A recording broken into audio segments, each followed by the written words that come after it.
Volume 1, Chapter 11. Mr. Elton must now be left to himself.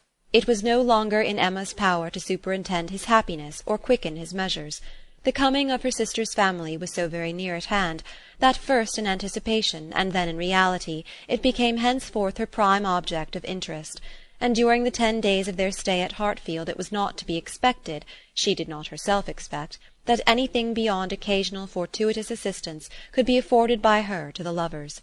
They might advance rapidly if they would, however; they must advance somehow or other whether they would or no. She hardly wished to have more leisure for them. There are people who, the more you do for them, the less they will do for themselves. Mr. and Mrs. John Knightley, from having been longer than usual absent from Surrey, were exciting of course rather more than the usual interest.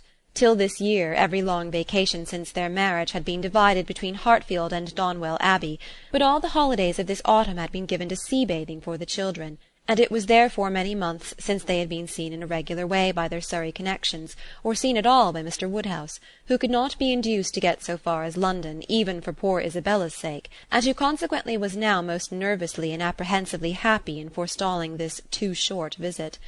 He thought much of the evils of the journey for her, and not a little of the fatigues of his own horses and coachman, who were to bring some of the party the last half of the way. But his alarms were needless, the 16 miles being happily accomplished, and Mr. and Mrs. John Knightley, their 5 children, and a competent number of nursery-maids, all reaching Hartfield in safety. The bustle and joy of such an arrival, the many to be talked to, welcomed, encouraged, and variously dispersed and disposed of, produced a noise and confusion which his nerves could not have borne under any other cause, nor have endured much longer even for this. But the ways of Hartfield and the feelings of her father were so respected by Mrs. John Knightley, that in spite of maternal solicitude for the immediate enjoyment of her little ones, and for their having instantly all the liberty and attendance, all the eating and drinking and sleeping and playing which they could possibly wish for, without the smallest delay, the children were never allowed to be long a disturbance to him, either in themselves or in any restless attendance on them. Mrs. John Knightley was a pretty, elegant little woman, of gentle, quiet manners, and a disposition remarkably amiable and affectionate, wrapped up in her family, a devoted wife, a doting mother, and so tenderly attached to her father and sister that, but for these higher ties, a warmer love might have seemed impossible. She could never see a fault in any of them.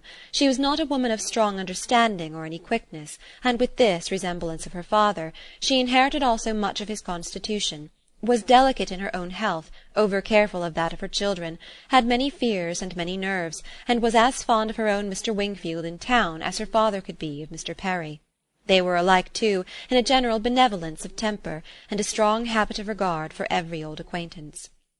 Mr. John Knightley was a tall, gentlemanlike, and very clever man, rising in his profession, domestic and respectable in his private character, but with reserved manners which prevented his being generally pleasing, and capable of being sometimes out of humour. He was not an ill-tempered man, not so often unreasonably cross as to deserve such a reproach, but his temper was not his great perfection, and indeed with such a worshipping wife it was hardly possible that any natural defects in it should not be increased. The extreme sweetness of her temper must hurt his. He had all the clearness and quickness of mind which she wanted, and he could sometimes act an ungracious or say a severe thing. He was not a great favourite with his fair sister-in-law. Nothing wrong in him escaped her. She was quick in feeling little injuries to Isabella, which Isabella never felt herself.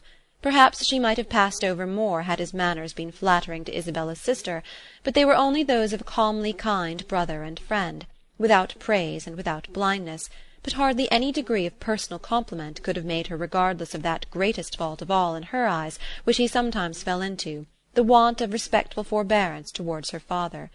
There he had not always the patience that could have been wished.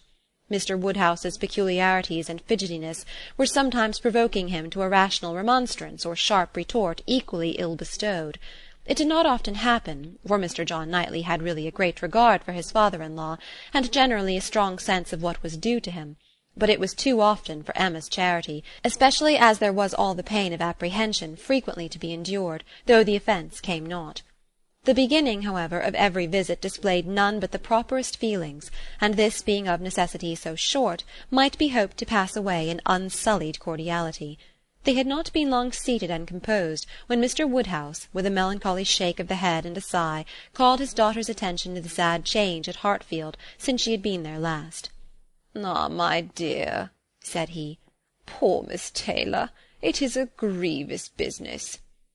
"Oh, yes, sir," cried she with ready sympathy. "How you must miss her! And dear Emma, too. What a dreadful loss to you both! I've been so grieved for you. I could not imagine how you could possibly do without her. It is a sad change indeed. But I hope she is pretty well, sir." "Pretty well, my dear. I hope pretty well. I do not know but that the place agrees with her tolerably." Mr. John Knightley here asked Emma quietly whether there were any doubts of the air at Randalls.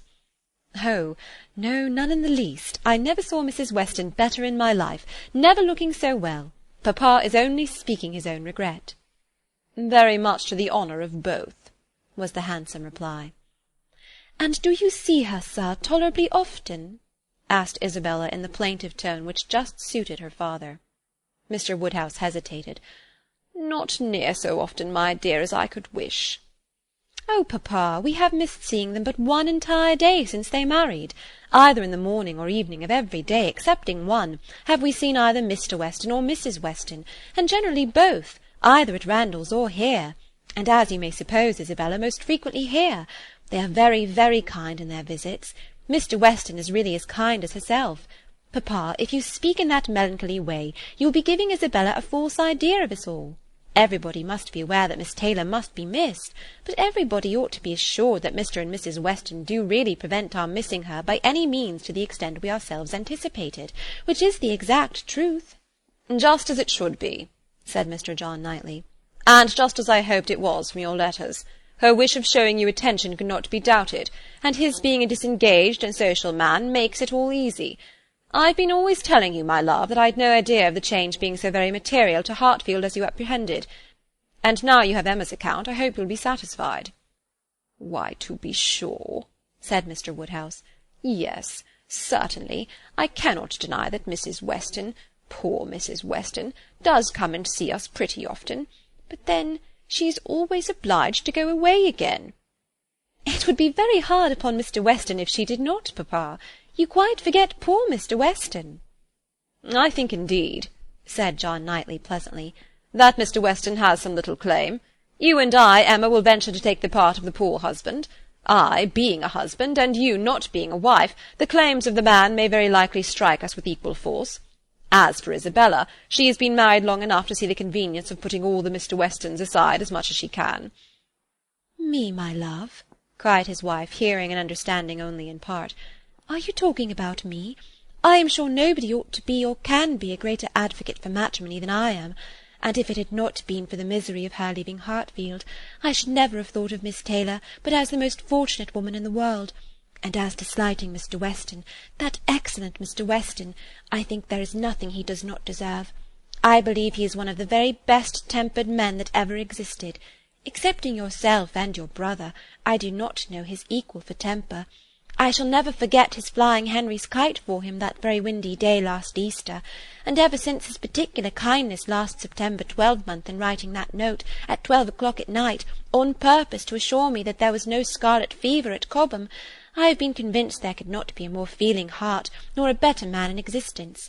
If anybody can deserve him, it must be Miss Taylor." "Where is the young man?" said John Knightley. "Has he been here on this occasion, or has he not?" "He has not been here yet," replied Emma. "There was a strong expectation of his coming soon after the marriage, but it ended in nothing, and I have not heard him mentioned lately." "But you should tell them of the letter, my dear," said her father. "He wrote a letter to poor Mrs. Weston to congratulate her, and a very proper, handsome letter it was. She showed it to me. I thought it very well done of him indeed. Whether it was his own idea, you know, one cannot tell. He is but young, and his uncle, perhaps—" "My dear papa, he is 23. You forget how time passes." 23? Is he indeed? Well, I could not have thought it, and he was but 2 years old when he lost his poor mother. Well, time does fly indeed, and my memory is very bad. However, it was an exceeding good, pretty letter, and gave Mr. and Mrs. Weston a great deal of pleasure. I remember it was written from Weymouth, and dated September 28th, and began, "My dear madam," but I forget how it went on, and it was signed F.C. Weston Churchill. I remember that perfectly.